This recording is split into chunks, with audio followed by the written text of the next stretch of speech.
안녕하십니까. 지식과 즐거움을 찾아 떠나는 책여행, 책 읽는 토끼입니다. 오늘은 본격적인 이야기를 하기 전에 제가 조금 사적인 이야기를 조금 하겠습니다. 제가 이 유튜브 영상 찍는 거를 한 달 반 정도 되었는데요. 제가 이 영상을 찍는 작업을 거의 아침 오전에 합니다. 그래서 약간 몽롱한 상태에서 그리고 제가 아침에 고질적인 비염이 있어서 제가 이전 영상들 보니까 약간 기침 같은 거 많이 하더라고요. 그런 건 좀 이해해 주십시오. 왜 오전에 하느냐? 오후에는 다른 일을 제 본업을 해야 되기 때문에. 본업이 뭐냐? 소설가니까 소설 써야겠죠? 사실 오후에 소설 쓰지도 않으면서 사실 머릿속으로 쓰고 있습니다. 변명을 하자면 제가 소설 낸 지도 한 2년 넘은 것 같은데 왜 이렇게 소설 잘 못 쓰는지 저 자신도 후회가 많이 됩니다. 써야죠. 어느 정도 구상은 끝났습니다. 이번에는 정말 잘 써서 성공작 이런 걸 해야지라고 마음 먹고 있습니다. 어떻게 하면 성공하는가? 이게 최대 고민이죠. 지난 이 괴테가 한 이야기, 젊은 베르테르의 슬픔에서 중요한 것을 대담하게 표현해야 한다. 이걸 해야 될 것 같은데 여러 가지 고민이 많습니다. 그리고 또 요즘 시대가 변했잖아요. 이 시대의 변화에 따라가는 그런 소설을 쓰고 싶다라는 욕망이 강해서 계속 시간이 지체됩니다. 지체된다, 느려진다.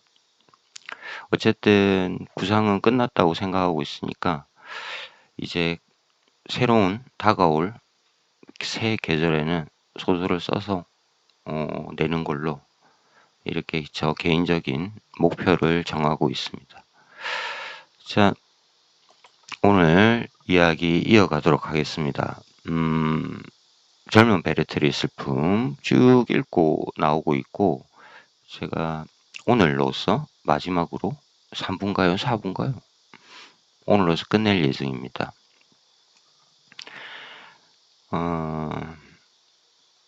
우리 시대의 고전 시리즈 첫 번째 작품으로 정했고 우리 시대의 고전들 같은 경우는 많은 분들 이미 발표된 지 소설이 발표된 지 오래이기 때문에 제가 스포일러 걱정 없이 끝까지 읽어드리려고 하고 있습니다.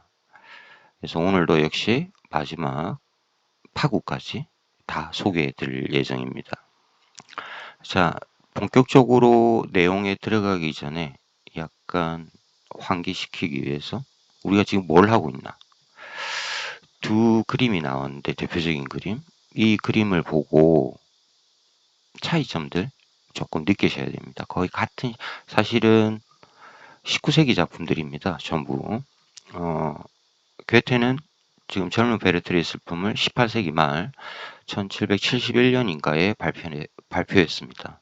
그리고 뒤에 나온 건데 괴테 작품의 영향력들 이런 걸 읽을 수 있는 게 이 안개바다의 방랑자 왼쪽 암석에 서서 지금 안개바다를 바라보고 있죠. 이 작품이 그 슈트루문트 드랑 질풍노도의 시기가 이제 19세기 초반 대유행을 끌고 올 낭만주의에 깊은 영향을 미쳤다라는 걸 말씀드렸고 이때 또 한편에서는 오른쪽 작품 윌리엄 부그로 같은 화가들은 여전히 고전주의에 집착해서 신고전주의라는 형태의 이름으로 이 작품들을 내게 됩니다.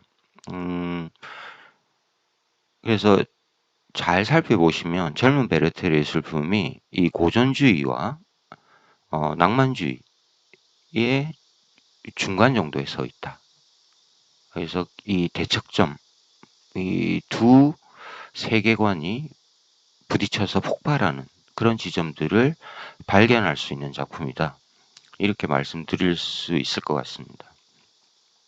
자, 본격적으로 젊은 베르테의 슬픔을 읽을 텐데 오늘은 제가 가능한 한 제 의견을 드러내지 않고 본문 속에 있는 내용들을 소개해드리면서 이야기를 끌어가도록 하겠습니다.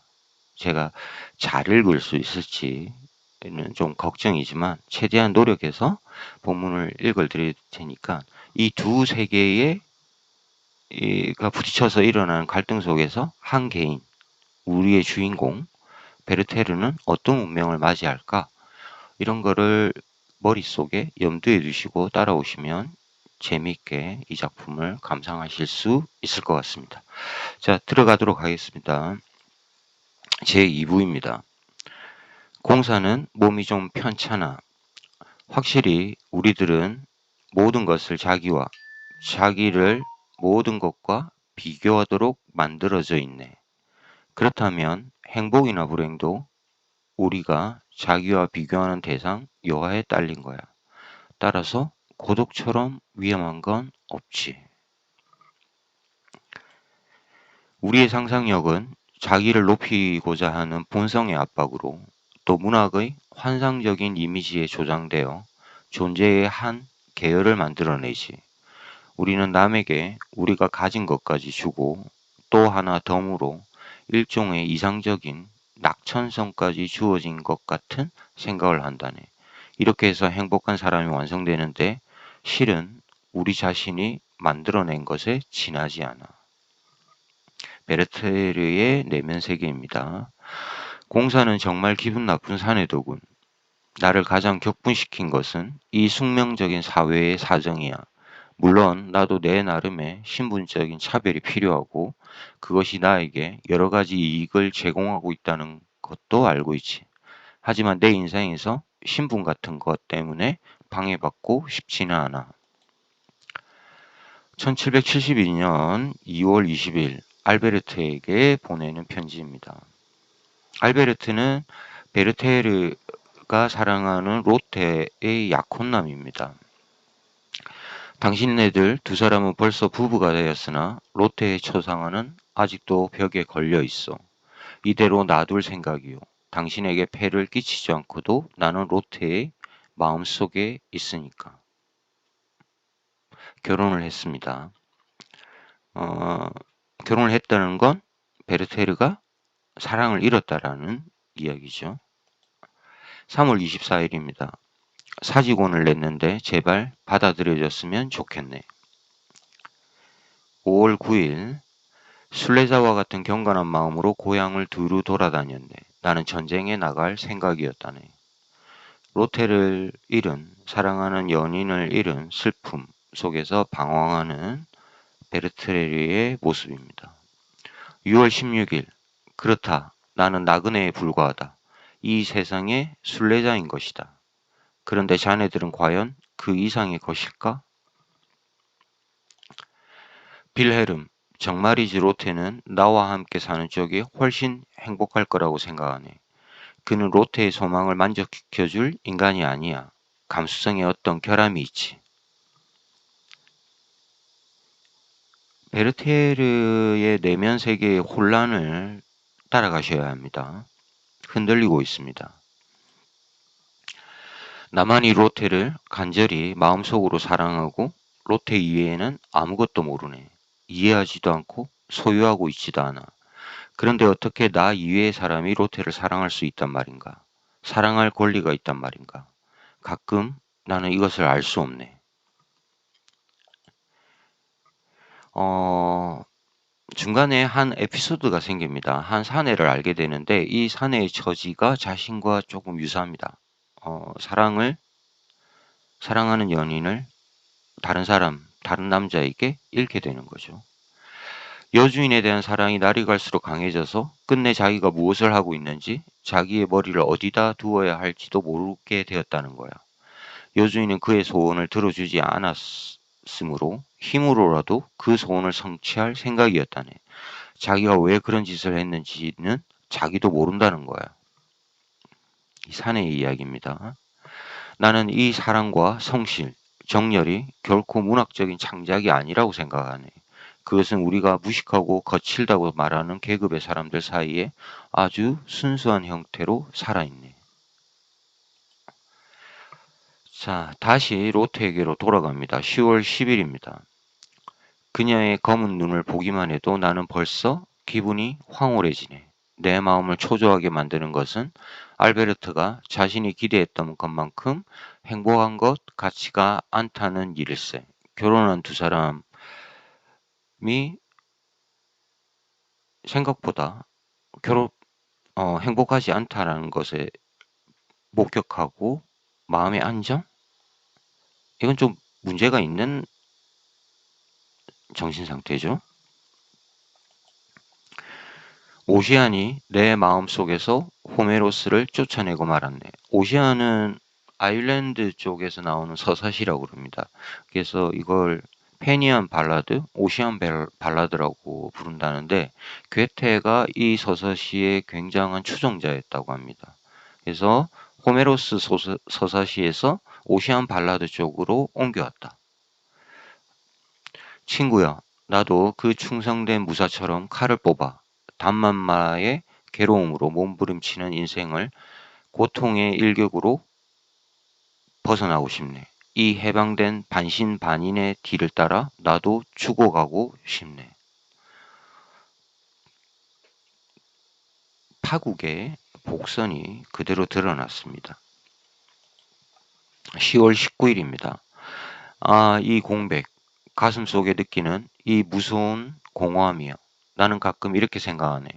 단 한 번이라도 좋으니 로테를 이 가슴에 안을 수만 있다면 이 공백도 메워질 터인데 하고. 나는 여러 가지를 많이 가지고 있네. 그런데도 그녀를 사모하는 마음이 그것들을 모두 삼켜버리고 말았네. 나는 실로 여러 가지 것을 가지고 있네.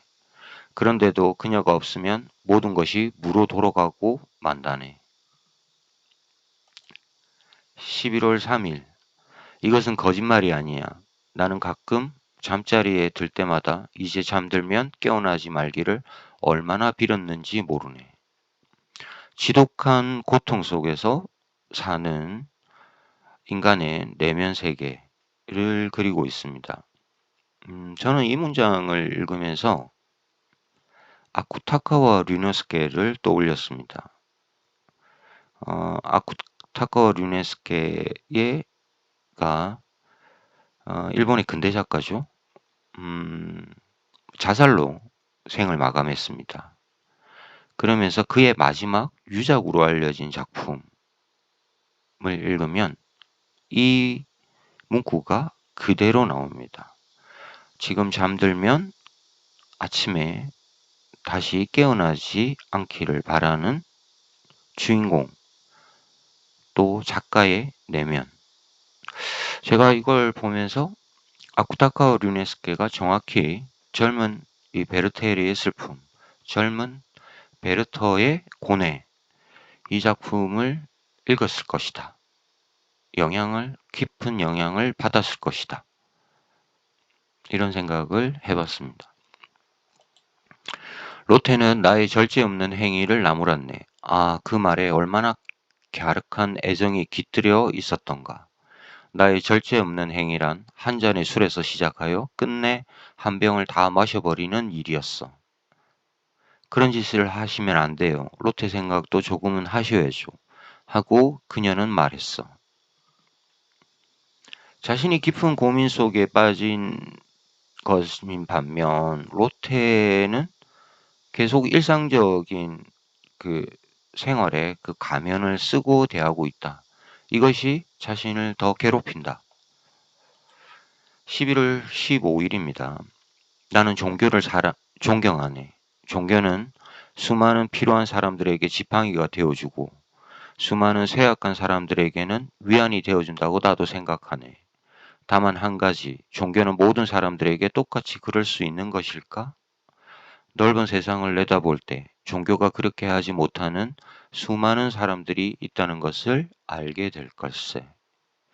인간의 운명이란 자기에게 주어진 잠을 남김없이 마셔버리는 일이 아닐까? 고뇌가 깊어지고 있습니다. 11월 21일입니다. 로테는 나와 자기를 파멸시킬 독약을 스스로 만들고 있다는 사실을 깨닫지 못하고 있네. 그러나 나는 나를 파멸시키기 위해서 로테가 내미는 술잔이라면 기쁜 마음으로 마실 작정일세. 로테를 나에게 주시옵소서 하고 기도할 수는 없네.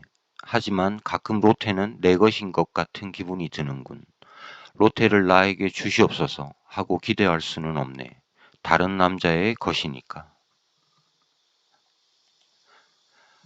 자, 그래서 로테를 사랑해서 광인이 된 사내.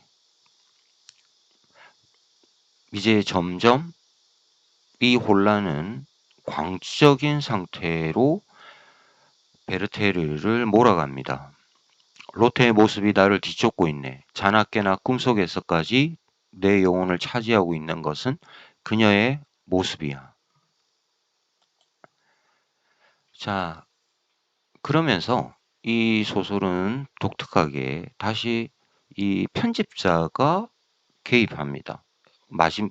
이게 소설의 기법이라고도 볼 수 있는데, 화자가 살짝 바뀌어 버립니다. 그래서 편집자, 이 모든 사건이 끝나고 나서, 이 사건을 들여다보는, 객관적인 시선으로 들여다보는 화자가 등장해서 다시 조금 이야기를 들려줍니다. 우리들의 친구인 베르테르가 보낸 주목할 만한 마지막 며칠 동안을 증언하는 데 있어서, 그러면서 긴 이야기가 좀 이어지고, 마음속에 깃들인 범민은 모든 정신력과 쾌활하고 예민한 감각까지 침식해서 그는 여러 사람 앞에서 우울한 표정을 짓는 불행한 사나이가 되고 말았다. 베르테르입니다. 끝내는 성격까지 비뚤어진 것 같다고 알베르트의 친구들은 말하고 있다. 베르테르는 자신의 재산을 몽땅 탕진해서 만년에는 굶주리고 괴로워하는 사람과 같다는 것이었다. 자, 빌하임에서 자신이 머물고 있는 이 빌하임이라는 작은 마을에서 살인사건이 터집니다. 역시 치정과 관련되어 있죠. 지금은 자신의 소중한 친구가 되어 있는 그 머슴이 틀림없을 거라고 베르테르는 생각했다. 왜 그런 끔찍한 일을 저질렀나? 더 이상 그 여자에겐 아무도 손을 못 대게 할 것입니다. 그 여자는 누구와도 함께 살면 안 돼요. 이런 이야기를 듣고 베르테르는 급히 그곳을 떠나게 됩니다. 이 처절하고 무서운 감동 때문에 베르테르의 마음은 송두리째 흔들려 버렸다. 아무래도 그렇지 않아도 괴로운 베르테르에게 이 옆에서 일어난 살인사건, 사랑 때문에 벌어진 이 살인사건은 베르테르의 이 폭발하는 마음에 불을 지르게 됩니다. 로테 아버지와의 논쟁도 하게 되고요. 그대는 구제되지 못할 것 같다. 가련한 사내요. 나는 알고 있다. 우리들 모두가 구제되지 못하리라는 것을. 제가 모두의 이 소설은 고전주의와 낭만주의로 가는 그 길목에서 이 두 세계관의 충돌이라고 말씀드렸죠.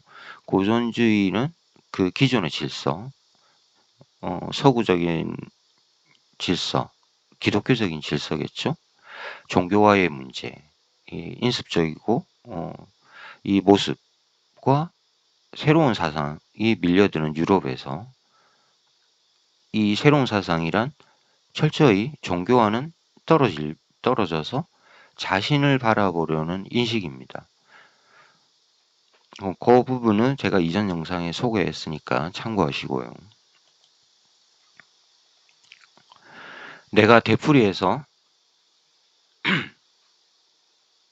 알베르트가 친절하고 훌륭한 인간이라고 자신을 타이른들 무슨 소용이 있단 말인가. 생각하면 나는 창자가 끊어지는 것 같다. 나는 공정한 마음을 가질 수가 없다. 12월 10일입니다. 빌헤름.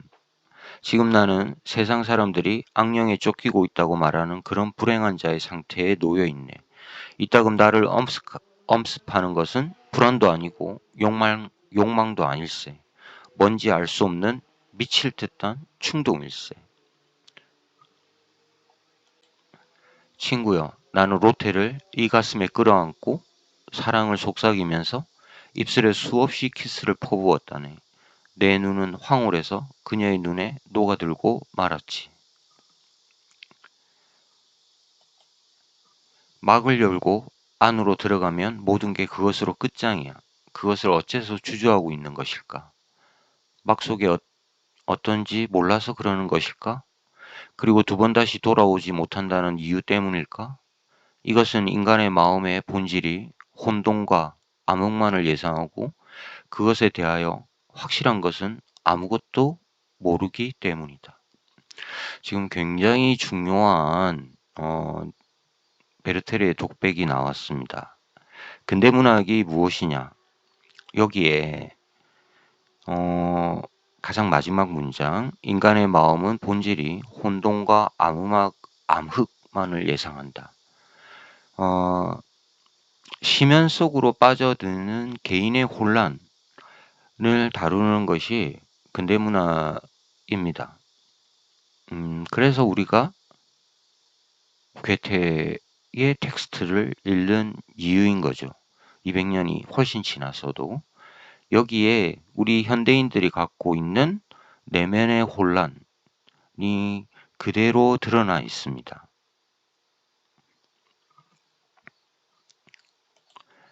우리로서 분명히 말할 수 있는 것은 로테가 베르테르를 멀리하기 위해 최선을 다하려고 굳게 결심했다는 사실일 것이다. 얌전하게 있으면 당신에게도 선물을 드릴 거예요. 얌전하게 있으라니 대체 어떻게 하면 되는 거죠? 제발 부탁이에요. 이대로는 도저히 안 되겠어요. 이대로는 안 되겠단 말입니까? 하고 중얼거렸다. 로테는 이 말이 베르테르에게 큰 충격을 주었다는 것을 알아차렸다. 흥분 상태인 격정적인 충동을 지닌 베르테르를 진정시키려 하지만 모든 노력이 사실은 헛수고로 돌아가 버립니다. 알았습니다, 로테. 나는 두 번 다시 당신 앞에 나타나지 않겠습니다. 어머, 왜 또 그러세요? 또 만나 뵐 수 있어요. 만나지 않으면 안 돼요. 다만 너무 자주 만나는 것을 삼가면 돼요. 어쩜 이렇게 성미가 급하실까? 남자답게 해주세요. 나 같은 것을 슬프게 사랑하지 마시고 당신을 측은히 여기는 것밖에는 저에겐 아무런 능력도 없잖아요. 당신은 하필이면 주인이 있는 저를 택하신 거죠. 저는 걱정이 되는군요. 제가 당신의 것이 될 수 없다는 건 잘 아시잖아요. 저는 당신의 마음을 이토록 불안하게 만들 뿐인데.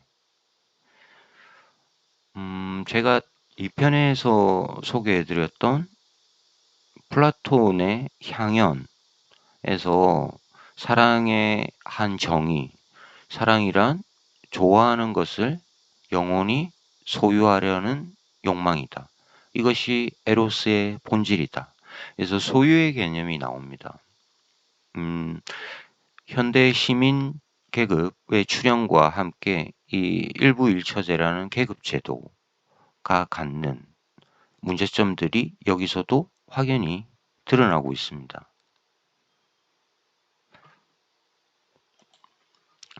여행이라도 하세요. 기분 전환이 되실 거예요. 그리고 훌륭한 아가씨, 당신의 마음에 꼭 드는 분을 찾아서 함께 돌아오세요. 그런 연후에 참다운 친구로서 우정을 나누며 행복하게 지내요. 남의 속도 모르고 지금 로테는 이렇게 이야기합니다. 베르테르는 싸늘한 미소를 입술에 떠올렸다. 자, 마침내 12월 21일 베르테르는 자살을 결정합니다. 로테여, 나는 죽기로 결심했습니다. 지옥으로 스스로 걸어 들어가고 있는 베르테르의 모습입니다. 이것은 결코 절망이 아닙니다. 당신을 위해서 참고 견디며 자기를 희생하려는 확신입니다. 로테여, 숨길 필요는 없어요. 우리들 셋 중에 누군가 한 사람은 물러가지 않으면 안 됩니다. 내가 그 역할을 맡겠습니다. 고백하거니와 이 갈기갈기 찢어진 마음속에서는 가끔 당신의 남편을 죽일까, 아니면 당신을, 나를 죽일까 하는 생각이 미친 듯이 소용돌이 치고 있었던 것입니다. 질풍노도의 시기, 스트루문트드랑, 정확히 잘 드러나고 있는 문장입니다. 그리고 베르테르는 자살을 생각하면서 주변을 정리하게 됩니다. 제정신이 아니겠죠? 한편 로테는 이때 이상한 상태에 빠져 있었다. 베르테르와 그렇게 헤어지고 보니 그와 헤어진다는 것이 얼마나 쓰라는 일인지 절실히 느꼈던 것이다. 이 독백은 지금 편집자의 독백입니다. 후반부는 편집자가 들어와서 새로운 화자가 이야기를 하고 있다고 말씀드렸습니다. 자기는 지금의 남편과 영원히 맺어져 있다. 남편의 사랑과 성실은 잘 알고 있으며 자기는 진심으로 남편을 사랑하고 있다. 자기와 어린 동생들을 위해서도 남편이 얼마나 도움이 될 사람인가 잘 알고 있다. 한편 베르테르도 자기에게는 없어서는 안 될 존재가 되어 있다. 로테도 혼란스럽죠.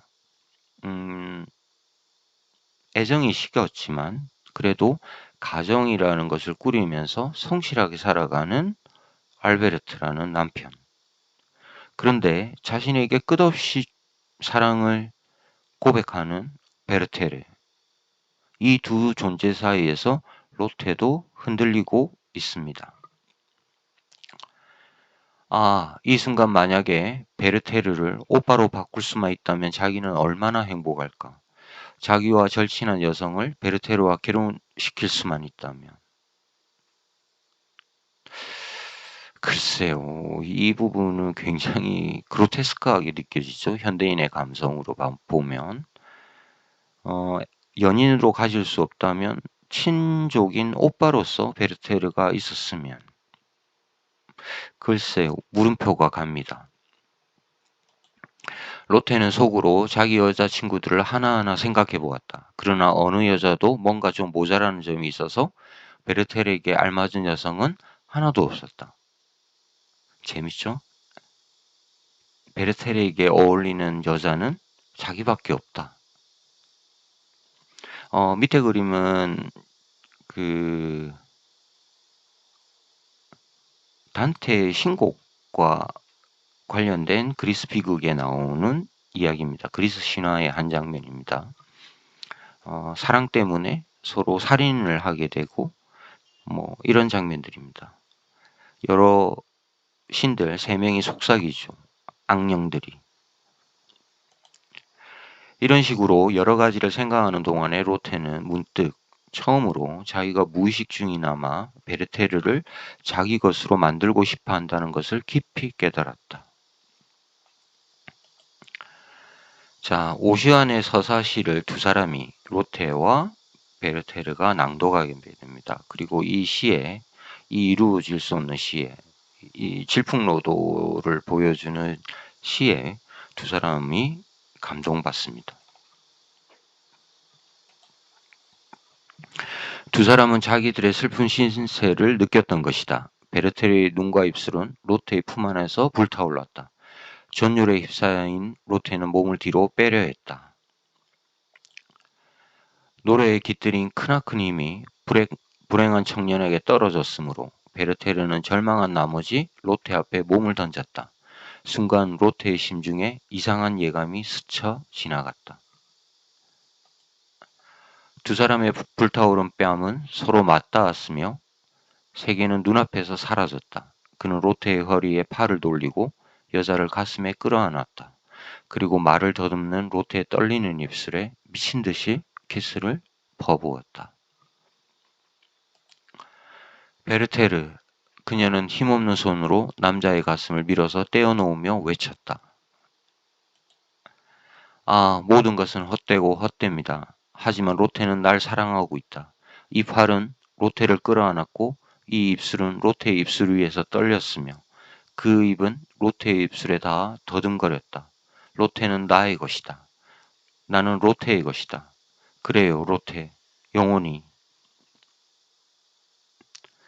어, 광적인 사랑? 미친 사랑? 속으로 지금 두 사람이 끌려 들어가고 있습니다. 로테, 나는 먼저 갑니다. 우리 아버지와 당신의 어머니 곁으로. 이미 저승에 가버린 두 사람 속으로 여행을 떠나려고 합니다. 죄송하지만 곤충을 빌려주실 수 없을까요? 이 장면이 젊은 베르테의 슬픔을 읽을 때면 굉장히 의문이 가는 장면입니다. 자, 여행을 떠나겠다고 하면서 편지를 보내서 로테에게 편지를 보내서 당신의 집안에 있는 권총 한 자루를 빌려줄 수 있을까? 빌릴 수 있을까? 이런 이야기를 하게 되는데 베르테르를 사랑하는 로테로서는 어떤 선택을 해야 될까요? 이걸 태연히 그냥 여행 때문에 여행 동안 안전을 지키기 위해서 쓸 거라고 로테가 진짜 생각했을까요? 빌려주지 말았어야 되지 않을까요? 그런데 이 결론은 당연히 곤충을 빌려주는 방향으로 나아갑니다. 그래서 굉장히 의문이 생긴다. 뭘까? 남편이 자신의 마음을 이해해 주리라 기대할 수 있을까? 로테는 이 불길한 무기를 신부름꾼 소년에게 건네주었다. 로테가 손수 권총을 꺼내주더란 말을 듣고 베르테르는 미친 듯이 좋아하며 그것을 받아들였다. 이 권총은 당신의 손을 거쳐서 내게로 왔습니다. 당신은 권총의 먼지를 털어주셨다고요? 나는 1000번도 넘게 더 권총에 키스를 했습니다. 당신의 손에서 죽음을 받고 싶었는데, 지금 그것을 받은 것입니다.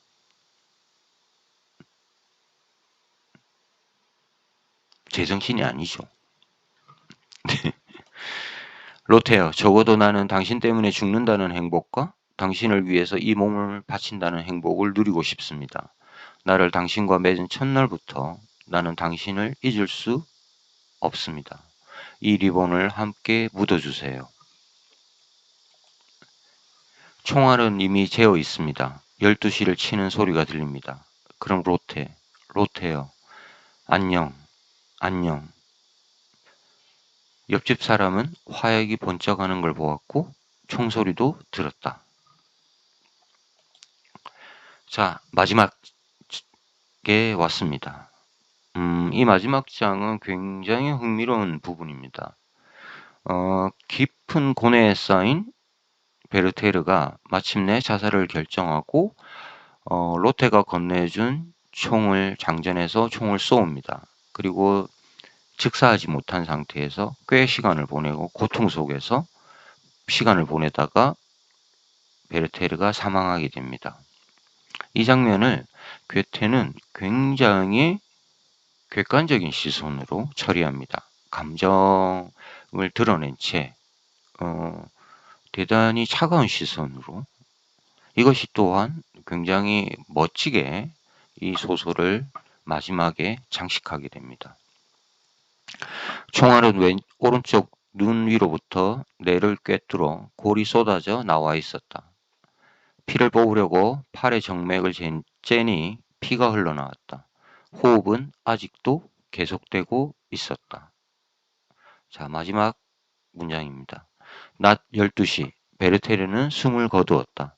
밤 11시에는 시체도 고인이 희망하던 장소에 묻혔다. 알베르트는 가지 않았다. 로테의 생명이 염려스러웠기 때문이다. 인부들이 영구를 메고 갔으며 성직자는 한 사람도 따라가지 않았다. 자, 이러면서 소설이 끝났습니다. 마지막 문장 한번 보시죠. 성직자는 한 사람도 따라가지 않았다. 왜? 베르테르가 자살로 생을 마감했기 때문입니다. 당시에 자살은 가장 큰 죄악 중 하나였습니다. 단테의 신곡을 봐도 자살이 얼마나 무거운 죄인가를 알 수 있습니다. 자살을 한 사람들이 굉장히 깊은 지옥 속에 갇혀버립니다. 다 봤는데요. 오늘 부분, 특히 이 마지막에 이루어지는 베르테르의 내면 세계, 이 혼란과 암흑, 좌절, 심연의 깊이, 이거는 우리가 소설을 읽을 때 많이 느낄 수 있는 깊은 감동을 줍니다. 독자에게 건네준다. 우리가 왜 소설을 읽는가라는 걸 따지면 넌픽션, 그 시대를 설명하는 넌픽션은 사태를 우리가 가능한 한 객관적으로 들여다보려고 하는 것이죠. 역사를 읽거나 에세이를 읽거나. 그런데 이 소설은 마치 우리가 그 시대를 살고 있는 것처럼 느끼게 해줍니다. 젊은 베르테르의 슬픔이 바로 그렇습니다. 만약 한 독자가 내가 사랑하는 연인이 있는데 그 연인이 다른 사람의 품 안에 있다. 다른 사람에게 있다. 이것은 얼마나 고통스러운 상황인지 이 독자가 이 베르테르의 슬픔을 읽으면 마치 자신처럼 느끼게 된다라는 거죠. 그래서인지 몰라도 이 소설은 발표되고 나서 엄청난 파문을 일으키면서 성공하게 됩니다. 전 유럽에 수출되어서 이 텍스트가 읽히게 됩니다. 그리고 괴테의 문명이 약권 24신가에 유럽 지성계에 알려지게 됩니다.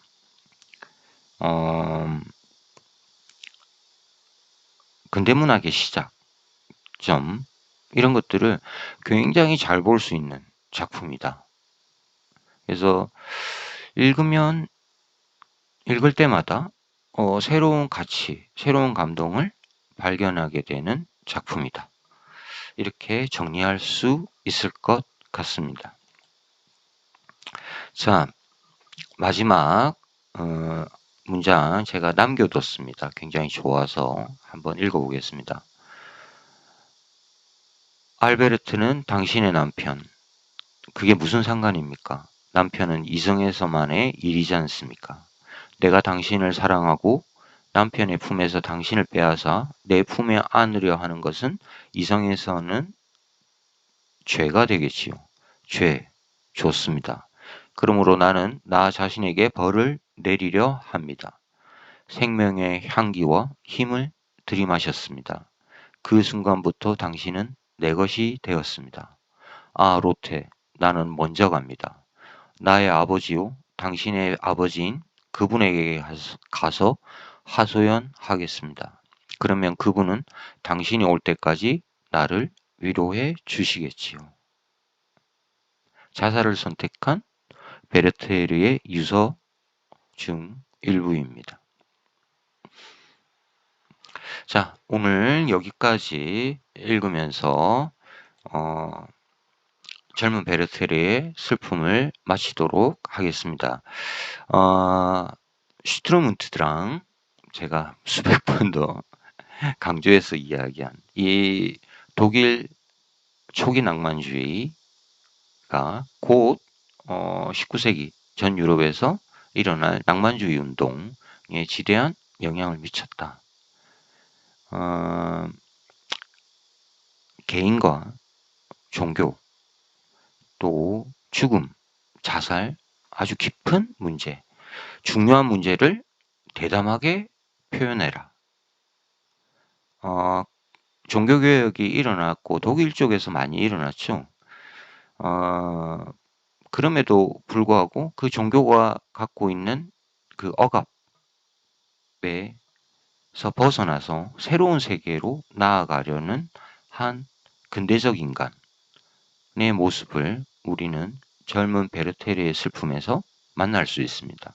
자, 사랑 때문에 자살을 한 청년, 어리석다. 이렇게 이야기하는 것은 이 텍스트를 굉장히 잘못 읽는 겁니다. 왜 죽어? 다른 여자, 뭐 세상에 여자가 롯데밖에 없어? 그런 분들은 이 텍스트와는 멀어지겠죠. 자, 이 타산적인 삶. 글쎄요, 여러 가지 생각을 많이 하게 됩니다. 자, 중요한 지점. 괴테는 중요한 것을 대담하게 표현하려고 했다. 그의 예술론이 굉장히 잘 드러난 작품이 바로 이 젊은 베르테르의 슬픔이다. 이렇게 결론 짓고 이 영상을 마치도록 하겠습니다. 자, 우리 시대의 고전 첫 번째 작품 젊은 베르테르의 슬픔이었습니다. 지식과 즐거움을 찾아 떠나는 책여행.